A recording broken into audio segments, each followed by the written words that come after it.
You don't want to write a song that somebody else has written. Ask yourself constantly, what has nobody done before?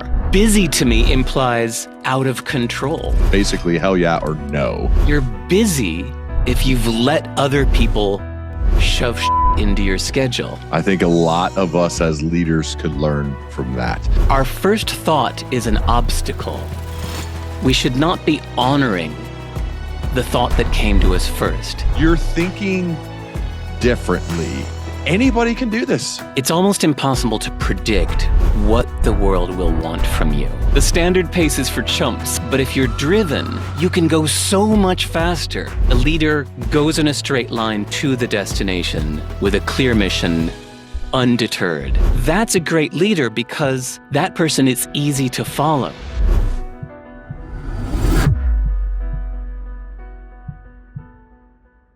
Derek, man, it's awesome to have you back on the Learning Leader Show. Welcome, man. Hey, Ryan. We've been through a lot since we last talked 5 years ago. It's crazy, isn't it? It's crazy how fast it goes. But I've been reading all your stuff like I have for a long time.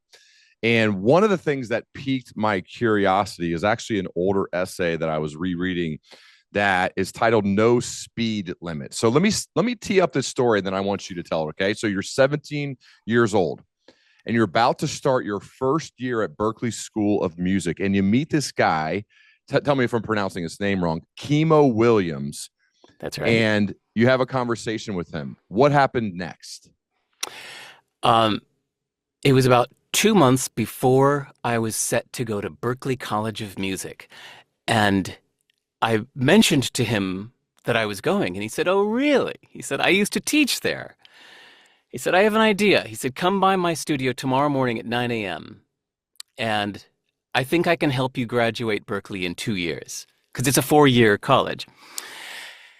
And I showed up at 9 a.m., which surprised him because he said that he often says this to people that show some mild interest, and nobody ever shows up at 9 a.m. But there I was at his door at 9 a.m., ready to go, and that impressed him. And then he sat down with this intense pace and taught me 4 semesters of harmony classes in an hour because he just went really quick and intense, and I was quick enough to keep up with it. And what I lacked, he said, learn this over the next week. And we met a week later, and he taught me 4 semesters of Berklee College of Music's arranging classes in 2 hours. And we met maybe 4 times total. And that was enough for him to teach me essentially 2 years of required courses at Berklee. Because his main point was that most things are paced so that the slowest person can keep up. But if you're driven, if you are motivated enough, you can go so much faster than the standard pace. He said the standard pace is for chumps. You can do so much better than that. You can graduate a 4-year university in 2 years. And I did. Man, what do you draw? I mean, 17 years old, what a great life lesson. How have you taken from that moment, those moments with chemo, to say, wait a second, I can go way faster. This pace, that's for chumps, right? The regular speed's for chumps. What have you taken from that has helped you later on in life? Institutional skepticism. When someone says you have to go through the usual channels and file the forms as such, I think, not necessarily. And when someone says, that'll take this long, or you need to do this first, I think there's probably a hack. That's probably the standard way that most people do it, but there's probably a better way. Derek, let's say somebody who works like in a corporate America or just a corporate job in the world, and they're ambitious and growth focused for the right reasons, right? They want to provide for their family. They want to enjoy their work. They want to build a career. I know this is slightly different from the way that you've looked at it, but I think that's a lot of people, and I still love to do whatever I can to try to help them. What could they take from that story to say, maybe there's a different way, maybe there's a Okay, better way to do this thing than just try to climb the regular corporate ladder like everybody else is trying to do? here's a real example. After I graduated Berklee College of Music, uh, I got a job at Warner Brothers, Warner Music in New York City. Even the way I got the job, quick aside, was because a visiting speaker from New York City from a different music company was visiting Berklee College of Music. And as he walked into the classroom uh, to begin speaking, I heard him say to the teacher, are we starting now? And the teacher said, yeah. And he said, I thought we were going to eat first. And he said, oh man, I haven't eaten lunch. I thought we were going to eat first. So I quickly, while the class was getting settled, I dashed out to the payphone and I called Supreme's Pizza, whose phone number I had memorized, and I had them deliver 3 pizzas to room number 314. And so about 30 minutes into his talk, the pizzas come, and I paid the guy and brought the pizzas up to the speaker, who looked at me and said, all right, good one. I owe you one. And we kept in touch for the next few years. He's the one that got me the job at Warner Brothers because he heard them mention in passing that they were hiring a new guy to run the tape room. And he said, I've got just the guy for you. And he called me in Boston and said, I got you a job in New York City if you can start on Monday.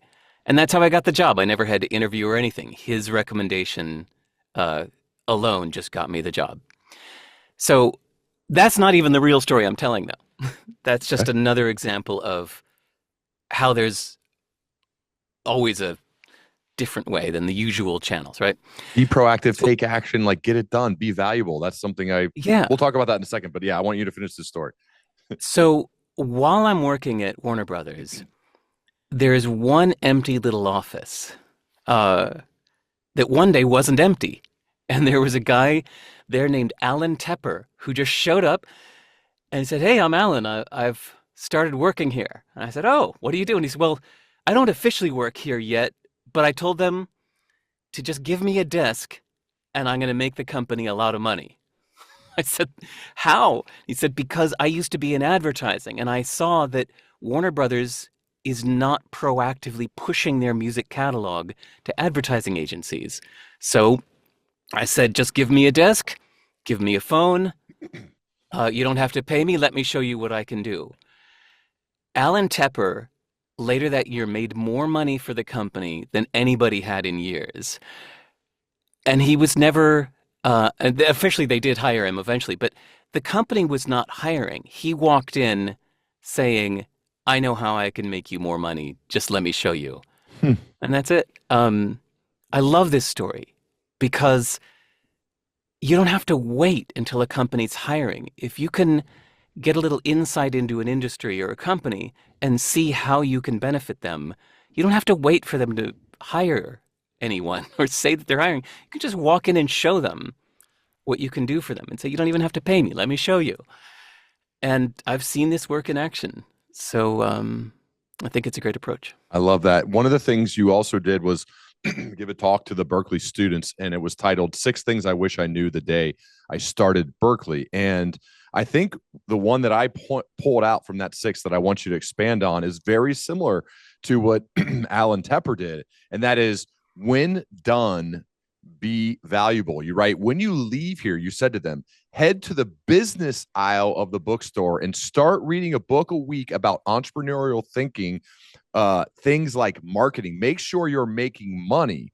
It's that's a way to continue on and make sure you're doing something to add value to others. Sometimes people think like, oh, I'm just going to be good, or I'm going to make this art, or I'm going to do this thing. And you said, no, there's a part of it that you got to create a business. You got to add value to other people. You have to make money. And I think to be excellent at whatever you're doing, constantly thinking about how am I adding value to others is a good way to approach it. How have you used that in your life? Hmm. Well, first I got to give a little context Okay. that probably people listening to this podcast say, well, yeah, duh, making money. I know. Especially on the internet, it feels like that's all everyone's talking about. It's how to make money. But at a music school, there's this tendency to go too deep into, chord voicings and timbre and the structure of your second verse as it leads into your pre-chorus and whatnot. It's just diving deep into the mechanics of music, which is important. It's super important, which is why elsewhere in that talk I say, shut out all distractions, stop reading all media, dive deep into these things that I just mentioned. But then, yes, when you're out of here, shift your focus and find a way to make that valuable to others. Mm. Because we've all heard the phrase starving artist. Mm-hmm. The essence of the starving artist is someone who is spending all of their time on work that's valuable to them, but not valuable to others. Meaning they might be pouring hundreds of hours into some expression of their feelings of the meta universe we all live in, but other people can't relate to it. And so nobody wants it, nobody's interested, but that person is spending all of their time on this thing that nobody else is interested in. That's a problem. It's a very common problem for artists, writers, musicians. So the point was to keep in touch with the objective measure of value we call money, which is so loaded with baggage. But if you think of it just as a neutral measure of value and try to find ways to make money with your art, it's a way of making sure that what you're doing is valuable to other people, not just to you.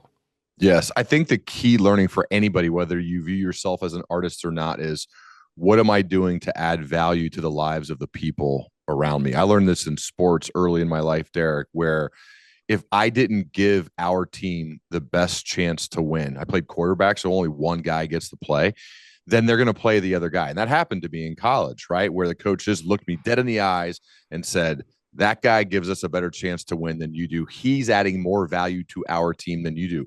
That's a great lesson to learn, man, especially when you're 19 years old, as you learned valuable lessons at that age in your formative years, because that's kind of how the world works. Like if you add value to people's lives and help them and put them in a better position, you're probably going to have a lot of work. And if you don't, it like you got to find a way to do it. I think, I don't know. What do you think? I see you thinking right now. Yeah, well, I'm thinking about when you had the dating coach on, how a hard thing with dating is to how to see yourself through other people's eyes. Mm, And it's kind of the same thing, isn't it? To get out of yourself and stop thinking of the intrinsic, internal value of what you're doing to you and think of it as how valuable it is to someone else. yes. Yes. I think that's something to be regularly thinking about. That shows high levels of emotional intelligence, high levels of self-awareness, high levels of just like spatial awareness of the world. I think that's like supreme levels of intelligence. There's a million different things to get to with your story, Derek. I love it. We've talked about it in the last time, but one of the things you did is I love how you put together one of the many viral things you've done, which the title, if you just search leadership lessons from the dancing guy, maybe it'll also say in parentheses first follower.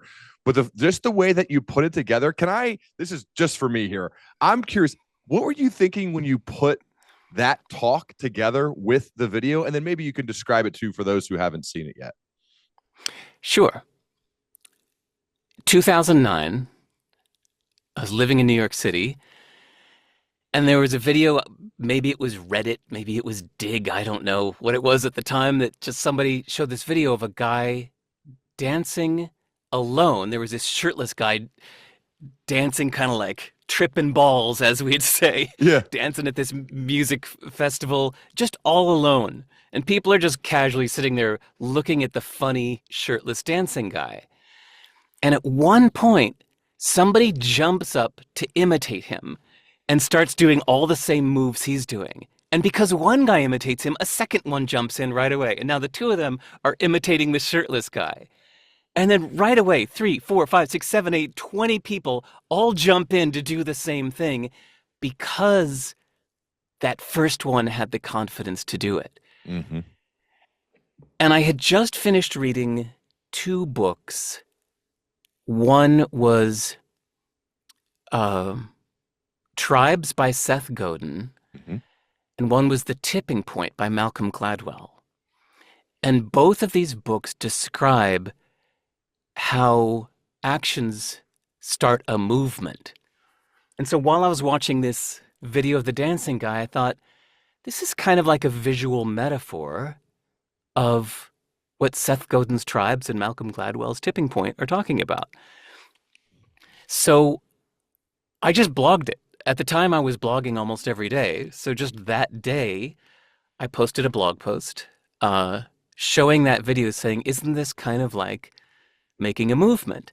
I said, but notice how we focus on the shirtless dancing guy, but actually it was the first follower. Mm-hmm. That first guy that jumped up, that's what made everything else happen. Until then, it was people keeping their distance from the freak.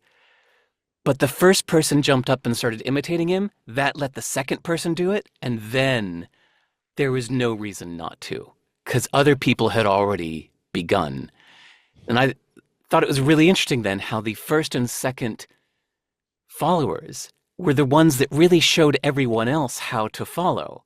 And then, of course, you think of the metaphors in real life. Like if you find some lone nut doing something great, it might be a mad scientist in their computer basement somewhere. But if you find somebody doing something great, one of the best things you could do is to follow that person and show other people how to follow.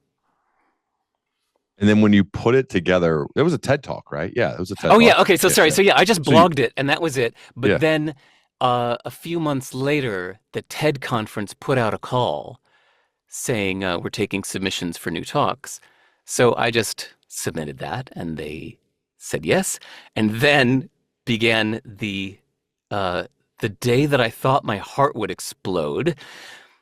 I was there at the big main stage TED conference. I mean, like Al Gore, Sergey Brin, Larry Page, Tony Robbins, all these VIPs. Bill Gates is sitting right there. All of them in the front row looking at me like, all right, anonymous speaker I've never heard of, impress me. So I got up on stage and delivered that talk to that room. And it was terrifying. Was Especially it? because, I mean, oh God, yeah. You made it look easy. Well, thank you. But what was terrifying is it was like memorizing a 4-minute long monologue. Like Yeah. if you think of being in a school play or something like that, you have to memorize a monologue. Because if I forgot a single sentence, the whole thing gets out of whack with the video. I have to memorize word for word this 4-minute long speech about leadership in order for it to match up exactly with the video of the dancing guy. And to do that while my heart was racing was so scary. I thought I was going to have a heart attack. My heart was doing this, but got off stage, and one of the coolest moments of my life is the musician Peter Gabriel, whose music I'd loved for years, saw me, interrupted his conversation with someone else, and ran up to me to shake my hand, saying it was the best thing he had seen. And then later that day, Tony Robbins and a bunch of other people tweeted it, and I was very proud. Wow. How many times did you practice it? Oh, God. At least 100. Really? Yeah. Over and over and over and over again. I would just call up friends and say, come on, let me do this one more time with you on the phone, okay? Hit play on the video. I'm going to do this with my eyes closed now. Let's see how I do. Wow. I think that's the inspiring part to me, Derek. It means it is possible. We can do it. Now, you're a really smart dude, but it still took, it's the practice. I read about, I had Nikki Glazer, the stand-up comedian on this podcast, And to hear her talk about the number of times she has repped her material before any of us see it, it's very similar to what you're saying. And so to Yeah. me, that is inspiring. Now, it's a ton of work and you got to be super dedicated to excellence and wanting it to be great, because you wrote the blog, you knew the material well enough where you could have just kind of riffed on it and it probably would have been decent, but Yeah. instead you're like, I want this thing to be excellent. I want it to be as good as it can possibly be, so I'm going to practice it with my eyes closed. I'm going to practice it so many times that I can't forget. And I think Yeah. there's a lot to take from that. It started in me this idea of wanting every sentence to matter. So, anybody listening here, if you check out any of my books, you'll see that they're all very short, like my 3-minute TED Talk. They offered me to 18 minutes. I said, no, I think I can do this in under 3 minutes. So, same thing with my books. My books are 90 pages, 100 pages. They're meant to be read in an hour. But the reason is the rough draft is 1,000 pages. And then I will literally spend full time for 1 or 2 years after the rough draft to squeeze it and squeeze it and squeeze it and chop every sentence that doesn't absolutely positively need to be there. Mm. And in the end, what's left is this itty bitty little book that's almost like poetry because it's so succinct. But the idea is I'm not going to put a single sentence out into the world that doesn't need to be there. Mm. I think a lot of us as leaders could learn from that. Think about your next quarterly business review, town hall meeting, Oh, Monday God. morning meeting, thinking about pruning that thing down to making it so that every word that comes out of your mouth has to and nothing more. It's kind of like Robert Greene, do not speak unless you can improve upon the silence. But thinking about that for everything you say and do, we'd have a lot better meetings, man. you know Hell yeah.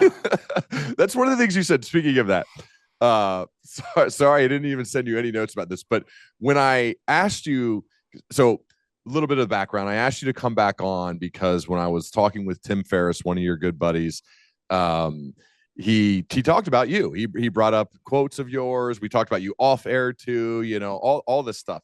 And so I sent that to you like, hey, thought you might want to check this out because we talked about you a little bit. And I'd love to have you back on. And you said basically like you're going to go on a sabbatical from doing podcasts, but hell yeah, let's do it. And you have this thing that has now been copied, I think, by tons of people of basically hell yeah or no.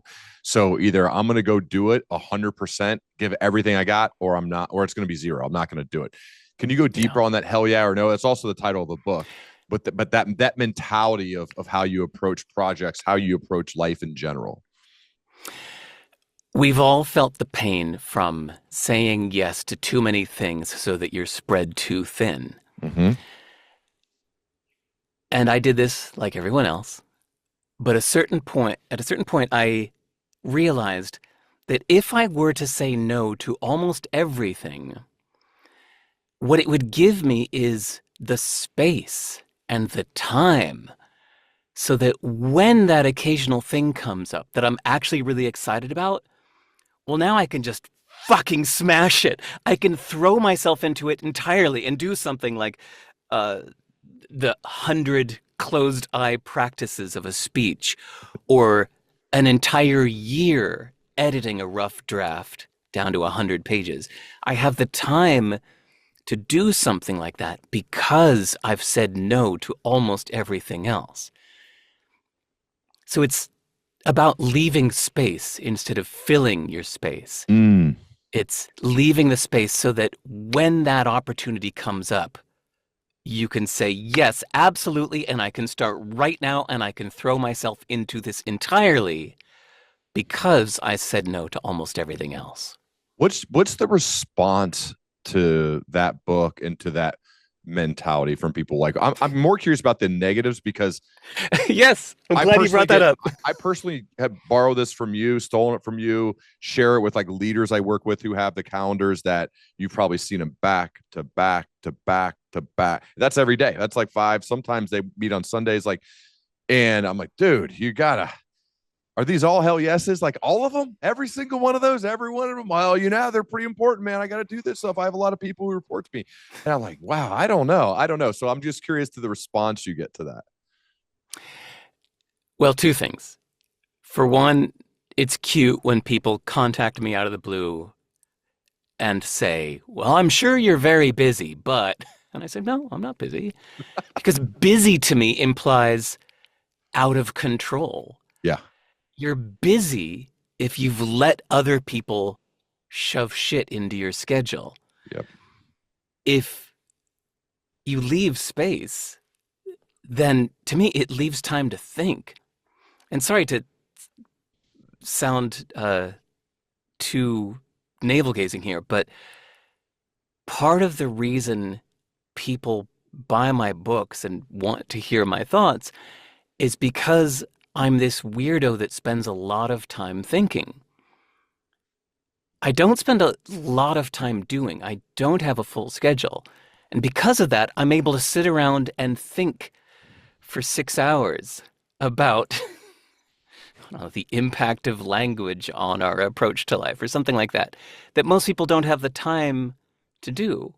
But I do because I sold my company and retired and I spend my time thinking. Mm-hmm. So if you tune into my thoughts, ideally you're going to hear something you haven't heard before because I just spend more time thinking about the kind of stuff that most people don't have the time to think about. That's why you outsource it to me. um, okay, so that's one Yeah. hell yeah or no aspect. But where I thought where you were going with this when you said the negatives are that I get emails from people that are straight out of college saying, hey, I saw this hell yeah or no book of yours and I'm applying this to everything now. I'm not taking any jobs unless it's really a hell yeah. And I say, no, no, no, no, no, no, no. Look, it's one tool in the toolbox. Yeah. You don't use the monkey wrench as a hammer. You don't use the monkey wrench as a toothpick. It's a monkey wrench. It's meant for a certain situation. So hell yeah or no is a tool for when you're overwhelmed with options and it's time to raise the bar all the way. Mm. It's the wrong strategy to be using straight out of college when you'd be smarter to say yes to everything because opportunities are like lottery tickets at that point. The more, the better. Sleep less, work 21 hours a day, say yes to 9 jobs at once if that's what it takes to open those lottery tickets. And then once something's rewarding you and pays off, then you say no to these other things. You double your efforts and raise the bar all the way. But hell yeah or no is a specific tool for a specific situation. Okay. I like that clarification because I think, yes, sometimes people just hear the part they want to hear. And then, yeah, you're 23 and you're like, yeah, I don't know. And I'm like, dude, the job you get when you're 23 for most of us, I know mine, cubicle, pounding the phones, 60 cold calls a day. Sometimes you go 0 for 60 in a sales job. Great job, though. It was hard. I didn't love it most days, but I grew to get good at it and I grew to develop skills that have helped me for the rest of my life. If you would have said, like, well, is that a hell yeah, or do you love that job? You're like, no, are you kidding me? When I got done with college, that's what I thought I was going to be doing. Of course not. But I'm so grateful for that experience and that opportunity that it's made me better in all other things. Now, I want to shift, Eric, to I think this is a leadership thing. You may view it as a creativity thing. So when you were running CD Baby, so this is your company that you already mentioned that you have sold. When somebody makes a purchase of something, you usually get like a canned email, like, hey, this is, you ordered these socks and they're going to get there in 3 days from Amazon or whatever. And you had that same thing initially when people would order a CD, but you changed it. I'll let you tell the story, but I think, again, there's a lot that leaders can take from this for basically for how you make somebody feel. I think that's what that you were thinking about. So can you tell me how you changed the, hey, you bought this CD email? I love that you said socks, and we'll Okay. come back to that in a minute. Okay. But imagine this. Yeah, it was 1998. I Mm. had just started my little online record store in my living room with no employees, just me, a little tiny website I made myself that had 100 musicians selling their music through me. And yeah, the default shipping notice was the default. It said, your order has been shipped. It's on its way. Thank you. And I just looked at that and thought, I can do better than that. Like, why be normal? I think this is a lesson that every musician learns is you don't want to write a song that somebody else has written. You want to write something that nobody's done before. Say the lyric that's never been said before. And so same in business. Don't just do the same thing that everybody else is doing. Ask yourself constantly, what has nobody done before? Mm. What would add something to the universe and make the world a better place? Surprise somebody. Make eyebrows go up, not down. um, so in 10 minutes, I wrote this silly little thing saying, your CD has been placed onto a satin pillow and a hush fell across the crowd as we lit a candle and put your CD into a gold-lined mailer and onto our private jet, which is on its way to you in Dayton, Ohio, on this day, Friday, August 13th. We hope you had a good time shopping at CD Baby. We're all exhausted, and your picture is now on the wall as Customer of the Year. We can't wait to hear from you again, etc. And that's it. I wrote it in 10 minutes. It was a bit of silliness. It became the default shipping notice. I just set it to automatically send that to everyone that bought something. But because it was so weird and different, people started forwarding it to their friends and then blogging about it and then talking about it. And Seth Godin had a chapter about it, I think, in the Purple Cow, or a mention of it somewhere in Purple Cow. And other business books mentioned that particular email as like one of the most viral shipping confirmation emails ever. And then just 2 years ago, here in Wellington, New Zealand, I heard about compression socks because I was flying a lot, and somebody said you should look into having compression socks if you're sitting on planes a lot. I thought, I don't know what compression socks are, but I went online, typed New Zealand compression socks, found a seller, ordered 2 pairs. The next day, I got an email that said, your socks have been placed onto a satin pillow No and into a way. gold.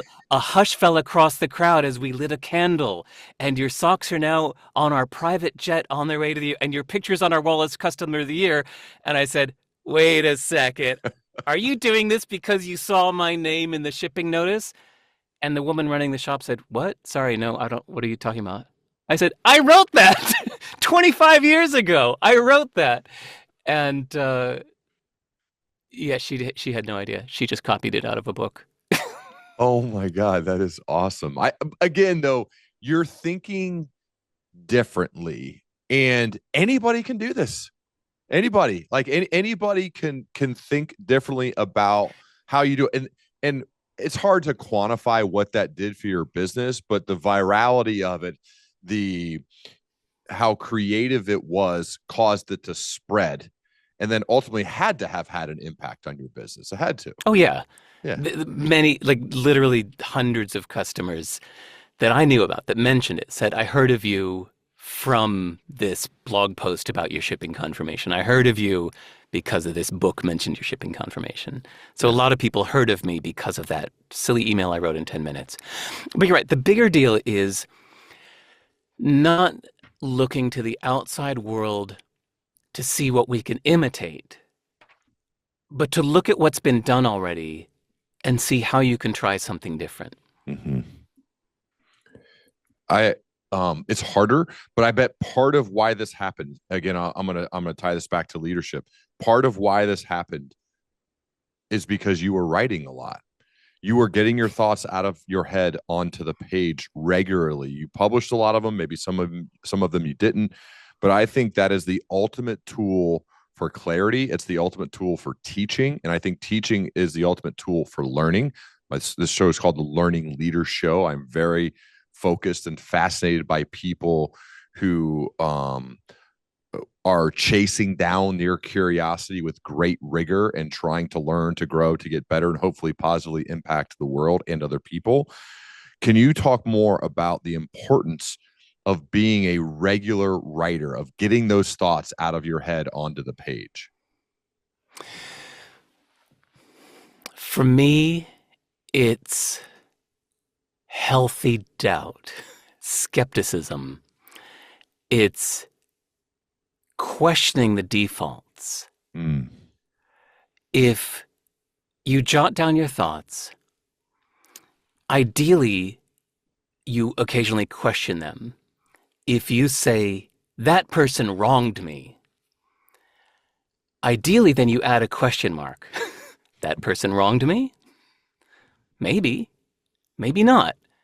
How can I look at that situation through another light? Um, we need to adopt AI. Let's add a question mark. We need to adopt AI? Everybody says it's the greatest thing. Is it necessary? Do we have to do this? It gives you time to question assumptions Mhm. and to not just stick with your first impression. Our first thought is an obstacle. We should not be honoring the thought that came to us first. Hmm. Like a brainstorming session, you need to acknowledge that that's the first idea. Okay, what else? Give me another one. And then don't stop at 2. Don't stop at 3. Make yourself come up with a bunch of different perspectives.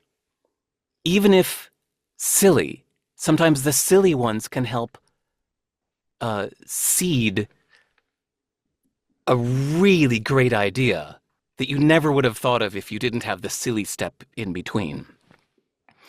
But all of this is taking the time to go past your first thought, past that obstacle, onto the more interesting perspectives, uh, just by taking the time to think through it. Well, Whether that's in writing or let's yeah. just make sure that just in case somebody is averse or allergic to writing, uh, it can also just be talking into a voice recorder. It could be talking to your cat or talking to a friend.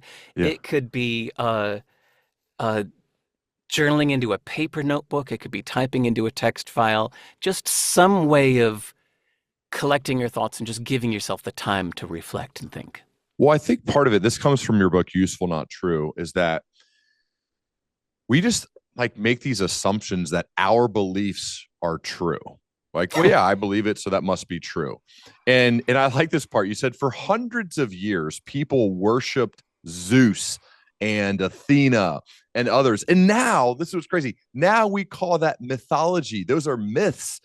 But when it comes to our own beliefs, right? And maybe there's a faith element here. I don't know. Like you can decide how deep you want to get into that because you've written about religion and stuff like that. But now when it comes to our beliefs, no, no, no. That's right. No, no, no. Those are just true. Other people's beliefs, those are superstitions or those are myths. But my beliefs, they're true, right? They're true. And that part really spoke to me because I think as a learning leader, as someone who's chasing down my curiosity really, really hard, I'm always questioning like maybe there's a better way. Maybe there's something I don't know. Maybe what I currently think is wrong. And if I find that, I get pumped. I'm happy. Like I found a better way. Yes. This is great. So bringing in this kind of like, hey, people used to like worship these gods. Remember, I think of Brad Pitt in Troy when he like slices the head off of it. Like, no, look what you did. They're going to strike you down. And it's like, no, like he just, went into and did his thing. I think that's why it's worth it for us to question our own beliefs because people worship these things and now they're called myths.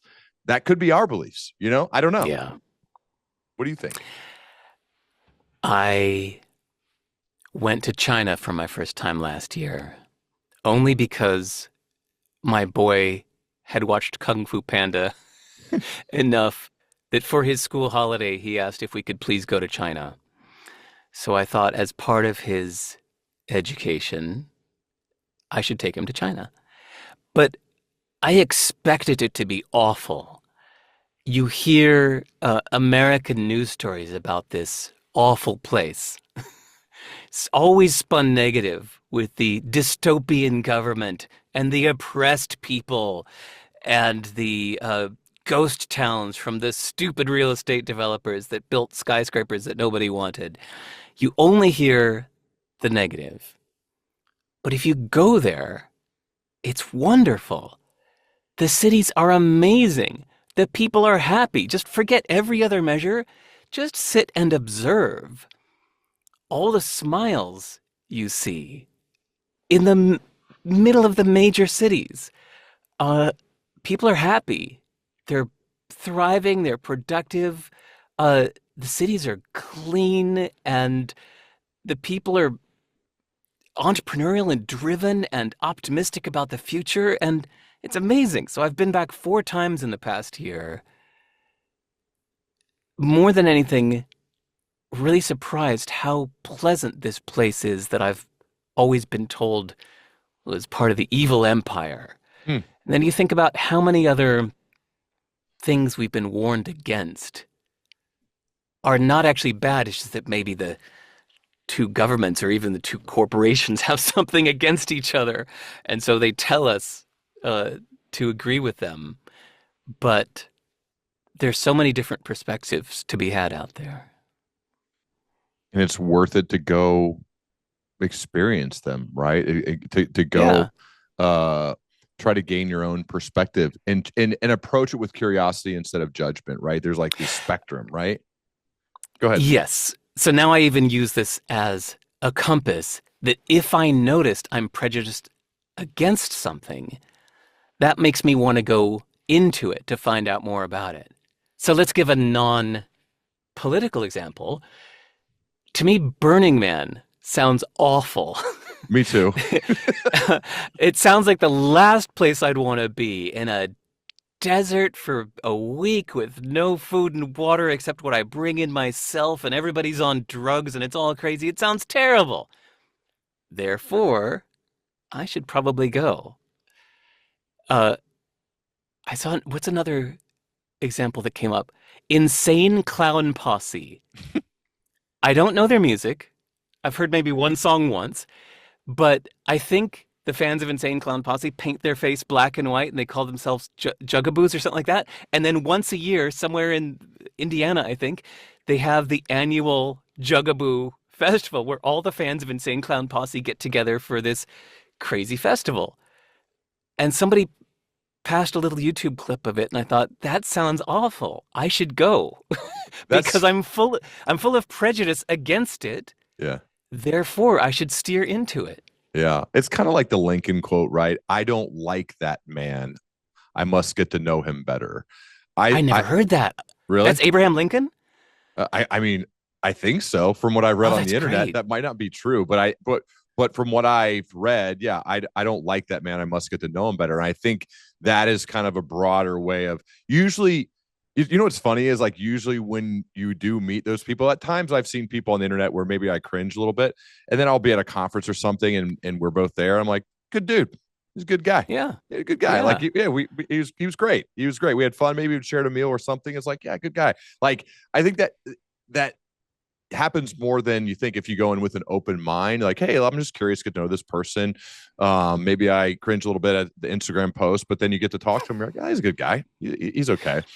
There's one thing too, Derek, about and useful, not true, about leadership and exploring. And I wanted to touch on this because you've openly talked about not being a good leader, and not many people do that, especially on a leadership podcast where they admit like, I'm not really that good of a leader.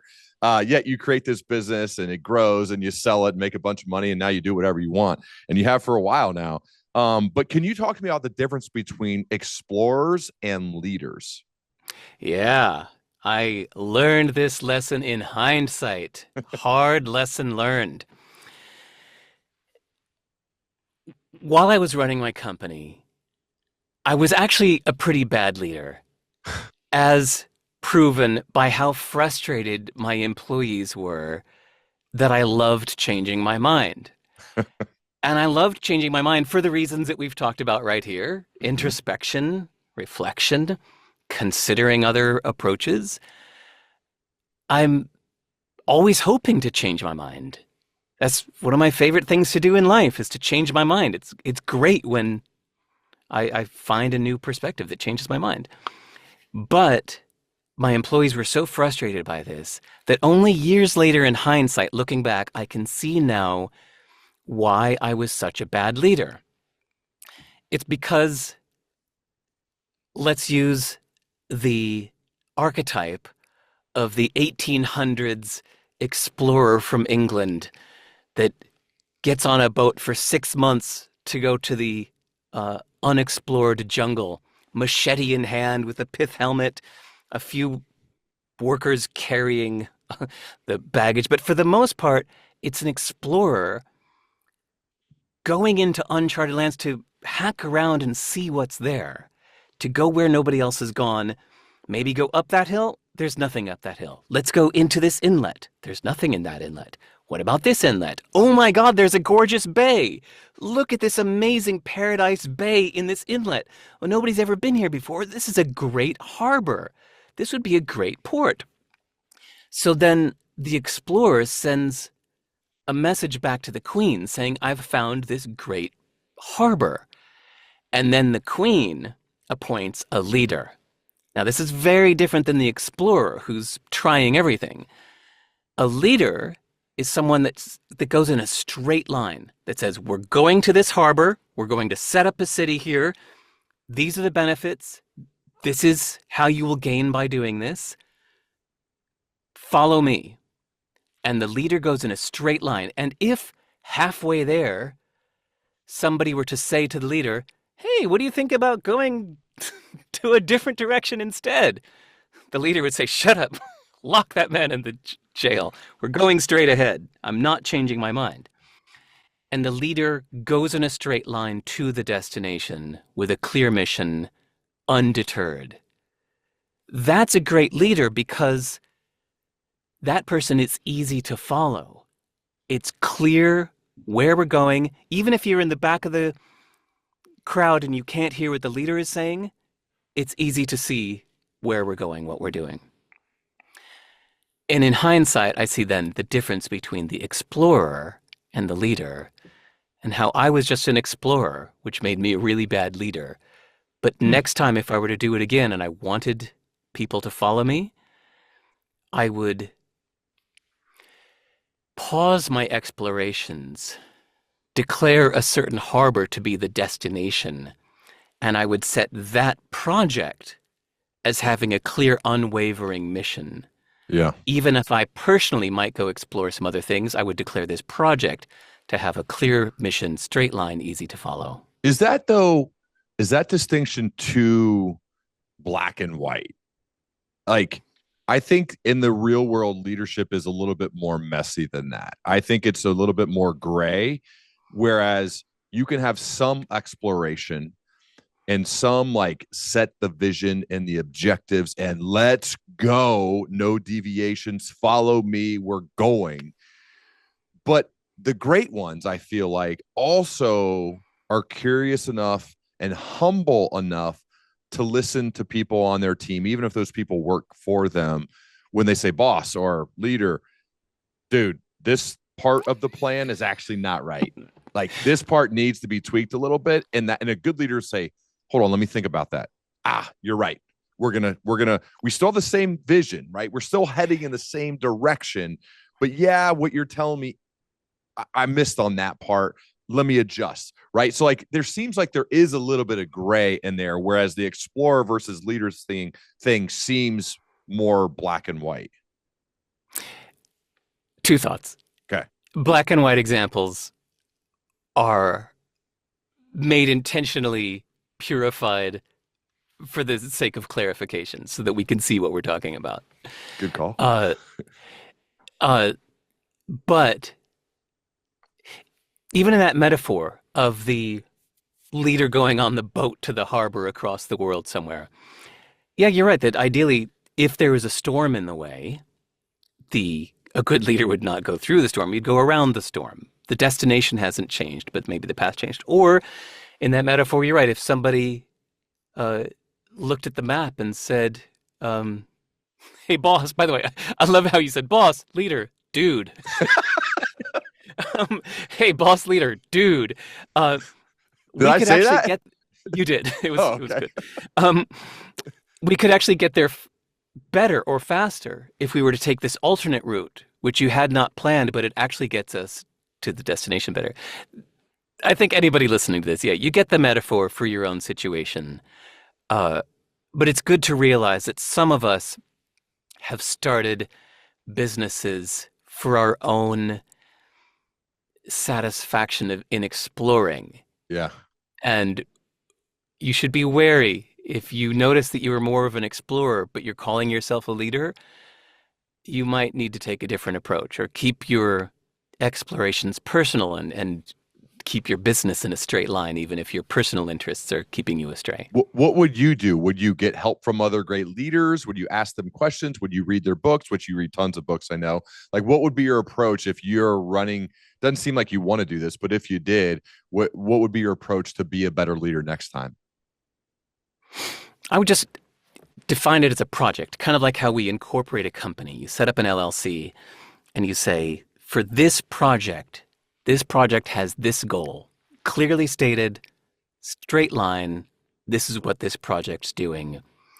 Follow me to this destination that this project is out to pursue. Um, we're aiming to discover this technology. We're aiming to solve this problem. And just set it as a clear defined project so that then, even if you hand that off to a different leader, that person also knows the clear aims of this. It's easier to communicate. Your marketing's easier. You're able to more clearly say exactly what this is, what it solves, how it will help, where it's going. Uh, yeah, leave that as an individual project that goes in a straight line. Yeah, make. I think my dad was so, and he still talks about this, being so good at being vividly clear in the message and narrating the journey, and making sure we knew how we played a role in helping us get to whatever that thing is. And we're like, okay, I got it. Now I can go like execute on this thing. That's the job of a leader, though, is like to rally the people and make sure you're clear enough as a communicator that they know where we're going, why we're going that way, and how you specifically help us achieve this big thing. Then you can get on board. Derek, I got one more question, man, before we run. This is awesome. I appreciate you getting up early over there in New Zealand. It's kind of cool that this technology exists, that I'm here in Ohio, you're in New Zealand. We can talk like we're just hanging out. But let's say you're meeting with one of those. We mentioned the early college grad early in the conversation, when hell yes or no might not always work for them.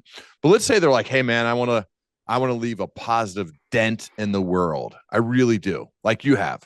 But I'm not really sure yet how or what I'm going to do. What are some general pieces of life/career advice you give to that person?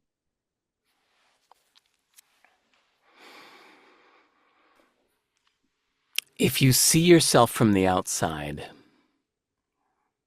like we talked about earlier with the starving artist, it's almost impossible to predict what the world will want from you. Mm-hmm.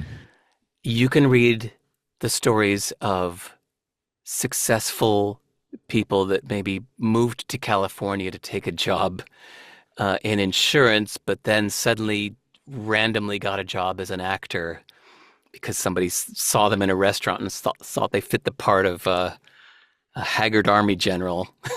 And they took that job and it ended up being their biggest success. Yeah. You never know what the world wants from you. So therefore, it helps to try lots of things and not get too hung up on one thing. Not get too hung up on one thing that you're guessing is going to be your contribution to the world, but might not be. I'm going to use a music metaphor here. In my years in the music business, I'd occasionally run across somebody who had written a song, one particular song that meant the world to them.